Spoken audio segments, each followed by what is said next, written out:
My YouTube channel market 24/7। तो आज हम लोग डिस्कस करेंगे दोस्तों धारण इंफ्रा ईपीसी लिमिटेड के ऊपर। कंपनी की बात की जाए तो कंपनी में 5% तक की गिरावट देखने को मिली और 13 तारीख को ही आखिरी ट्रेडिंग, इसके बाद ट्रेडिंग बंद है। तो काफ़ी इन्वेस्टर के यहाँ पर लगातार कमेंट आ रहे थे कि कंपनी का ट्रेडिंग बंद क्यों हुआ है, और इस वीडियो में डिटेल में डिस्कस करने वाले हैं आगे क्या अपडेट है। तो आगे बढ़ने से पहले प्लीज़ चैनल को सब्सक्राइब कीजिएगा, वीडियो को लाइक करना ना भूलेगा। बात करें धारण इंफ्रा ईपीसी लिमिटेड की, तो देखिए कंपनी में 5% तक का गिरावट, और कब से ट्रेडिंग बंद है तो 13 अप्रैल को आखिरी ट्रेडिंग हुआ था। इसका मतलब मंडे को कंपनी का आखिरी ट्रेडिंग देखने को मिला था।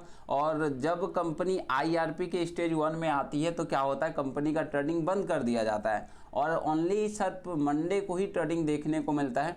इसका मतलब क्या है, कंपनी आईआरपी मतलब इंसॉल्वेंसी की प्रोसेस में है, जिसके कारण क्या हुआ है कंपनी का यहाँ पर रेगुलर ट्रेडिंग बंद देखने को मिला। वहीं पिछले ट्रेडिंग सेशन की बात की जाए तो कंपनी में देख सकते हो ट्रेड डेट 13 अप्रैल मात्र दोस्तों 46,000 क्वांटिटी ट्रेड होता हुआ निकल गया और 100% डिलीवरी भी देखने को मिली।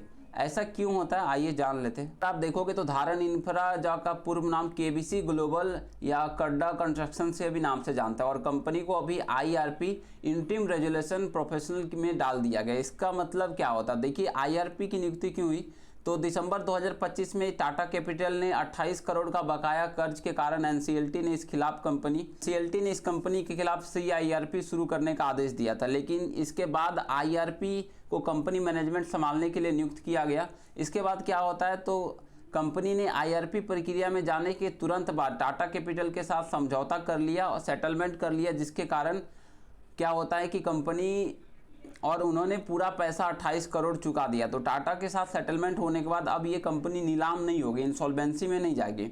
और ट्रेडिंग क्यों बंद है तो देखिए जब कंपनी आईआरपी इंसॉल्वेंसी में जाती है तो स्टॉक एक्सचेंज एनएससी बीएससी पर जीएसएम या तो स्टेज 1/2 में निगरानी स्टेज 1/2 जैसी निगरानी श्रेणी में डाल दिया जाता है। और आईआरपी प्रक्रिया के दौरान शेयर की ट्रेडिंग अक्सर सीमित कर दी जाती है या उसे पूरी तरह से रोक दिया जाता है ताकि निवेशक का नुकसान कम हो। इसी कारण से क्या होता है तो निवेशक को बचाने के लिए ही पूरी तरह से ट्रेडिंग रोका गया है। बाकी अगर आप देखिए तो आगे क्या होगा, और आगे आपको मैं बता दूं कि 28 अप्रैल को लास्ट डेट है, मतलब कि यहाँ पर 28 अप्रैल 2026 को होने वाली सुनवाई के बाद यदि कोर्ट आधिकारिक आदेश दे देता है तो कंपनी आईआरपी के नियंत्रण से बाहर हो जाएगी। इसके बाद इस कंपनी में आपको रेगुलर ट्रेडिंग फिर से होता हुआ निकल के आ जाएगा। तो बस यही मामला है जिसके कारण आईआरपी में जाने के कारण ही कंपनी का इनसाइडर ट्रेडिंग बंद देखने को मिलता है। ऐसी बात नहीं कि ट्रेडिंग नहीं होगा, मंडे को रेगुलर ट्रेडिंग होगा, मतलब नेक्स्ट वीक अब मंडे को ट्रेडिंग होगा, ध्यान रखिएगा। तो मंडे से एक तरह से कह सकते हैं मंडे को ट्रेडिंग होगा, उसके बाद फिर बंद ही होता हुआ निकल के आएगा। तो यही खबर है। बाकी अगर आप देखिए तो अभी तक डेटा निकल के नहीं आया, और हाल में अगर बल्क डील की बात की जाए तो 12 मार्च को इससे पहले देखिए बाय सेल हुआ है काफ़ी बड़े क्वांटिटी में और लगातार हो रहे हैं। और देखिए अगर सेल होगा कंपनी में तो गिरावट ऑटोमेटिक होगी। बाइंग अगर 2-4 बाइंग जब तक नहीं हुआ तब तक आपको तेज़ी निकल के नहीं आएगी। ज़्यादातर इसमें अभी आपको सेल देखने को मिल रहा है। तो उम्मीद करते हैं कि आने वाले टाइम में 28 अप्रैल का आपको इंतज़ार रहेगा, और 28 अप्रैल को कंपनी अगर बेहतर कर जाती है एंड एनसीएलटी से खबर आ जाती है तो एक फिर यहाँ पर कंपनी का रेगुलर ट्रेडिंग शुरू हो जाएगा। तो जल्द इसमें अब खबर भी आएगा, वेट कीजिए, ज़्यादा दिन तो नहीं है। उम्मीद करते हैं कि इस कंपनी पे जिस तरह से दोस्तों कि तो एक तरह से विपदा आई थी वो अब ख़त्म हो चुका है। देखिए जब पेमेंट कर दिया जाता है, सेटलमेंट कर दिया जाता है तो उम्मीद करते हैं, और बीच में तेज़ी आई भी थी इसी वजह से, और कंपनी आईआरपी के स्टेज 1 में आती है और गिरावट होना शुरू हो जाता है। तो बस इंतज़ार करना है, जब तक ये आईआरपी से हटेगा नहीं तब तक रेगुलर ट्रेडिंग बंद, तो रेगुलर ट्रेडिंग नहीं होने वाला है। तो ध्यान रखिएगा। बाकी ऐसे कंपनी के फंडामेंटल काफ़ी ज़्यादा स्ट्रांग नहीं है, मार्केट कैप हो, आरओसी आरओई की बात की जाए, देन सेल कंपनी का माइनस में, काफ़ी ज़्यादा डेप्ट भी है, तो रिजर्व रखिए तो प्रॉब्लम नहीं होगा। सेल प्रॉफिट देख सकते हो माइनस में निकल के आता, 1 ओवर रिटर्न माइनस में, तो ये सब माइनस होना थोड़ा सा अच्छा नहीं माना जाता है। और फंडामेंटली भी कंपनी स्ट्रांग नहीं है।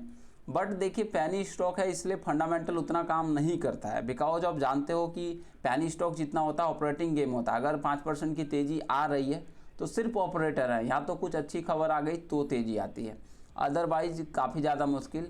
ऐसी बात नहीं कि पहले कंपनी अगर आप देखोगे तो यहाँ से अगर आप देखो तो 40 पैसे की कंपनी डायरेक्ट यहाँ पर 60 पैसा गई, तो ये क्या है, ये कुछ बेहतर खबर नहीं थी। यहाँ पे जो है सीधा सीधा ऑपरेटिंग गेम चला, फिर गिरावट हो गया, प्रॉफिट बुक करके निकले, कोई निकलता है कोई आता है, ज़्यादा खरीदारी होती है तो यहाँ पे देखिए मेन मुद्दा है सेलिंग क्वांटिटी, बाइंग क्वांटिटी। अगर कोई लगातार फॉल्स बाइंग लगा रहा है और तो ये बढ़ाने के लिए लगाता है, ठीक है ना, प्राइस अप जाता है, करोड़ों शेयर बाइंग पे लगा दिया, कोई बेचने वाला नहीं, अपर सर्किट लगेगा ही, फिर कल आके फिर जब उसको गिराना होगा तो भाई उसके पास अगर करोड़ों शेयर है तो वो सेल लगा के गिरा देगा।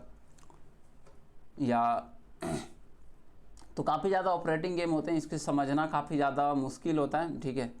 बाकी आने वाले टाइम में देखते हैं, इंतज़ार कीजिए। 28 अप्रैल इम्पोर्टेंट है, जैसे कंपनी IRP की स्टेज से हटती है तो फिर यहाँ से निवेशकों के लिए एक बेहतर न्यूज़ होगा और निवेश के लिए खुशखबरी। बाकी ट्रेडिंग रिस्ट्रिक्टेड देखने को मिलेगा, IRP IBC recommended post IBC, ठीक है। मिलते हैं नेक्स्ट वीडियो में। Thanks for watching. जय हिंद, जय Bharat. Please share, subscribe and like.